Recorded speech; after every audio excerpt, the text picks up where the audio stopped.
Mr. President, now is the time to put country before party. That was an observation by the Democratic leader just yesterday here on the Senate floor. Our friend from New York makes a good point, and I'm hopeful that it's a principle his own caucus will follow in the days to come.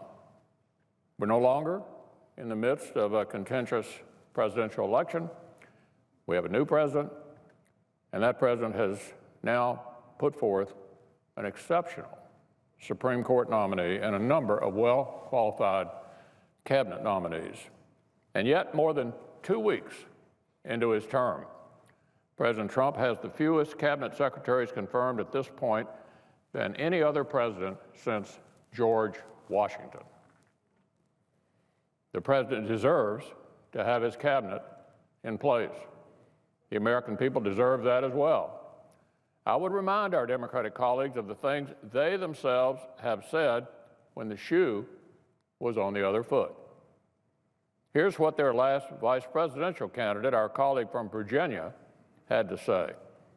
I think we owe deference to a president for choices to executive positions. So yes, now is the time, as the Democratic leader said, to put country before party. One way to do so is by ending the unprecedented delay we've seen by Democrats on the president's cabinet appointments. Our colleagues will have an opportunity to chart a different path later this afternoon and the rest of the week as we vote to confirm more nominees. This afternoon, we'll vote on the president's nominee for Secretary of Education, Betsy DeVos. I look forward to confirming her to this important position so that she can get to work on behalf of America's students and schools.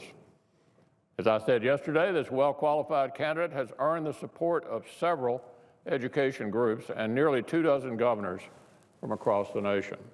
She understands that teachers, students, parents, school boards, and state and local governments, not Washington bureaucrats, are best suited to make education decisions for our kids.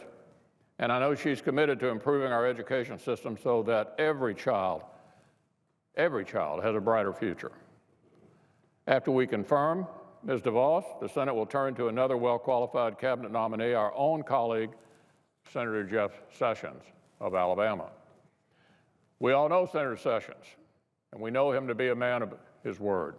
We know he's a man who believes in the rule of law. We know him as someone who is willing to work with anyone, regardless of party, like when he teamed up on legislation with Democratic colleagues like Senator Durbin and our late colleague, Ted Kennedy. I would remind Democratic colleagues that Republicans did not filibuster when a newly elected President Obama put forward his own Attorney General nominee, Eric Holder. In fact, the nominee who will soon be before us, Senator Sessions, crossed the aisle to vote for Eric Holder.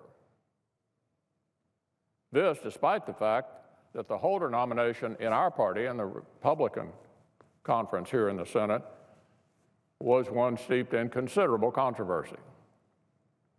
What a contrast with the way the Democrats are now treating our colleague's own nomination now.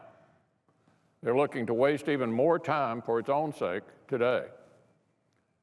It's been unfortunate to hear the attacks that some on the far left have directed at our friend over the past few weeks.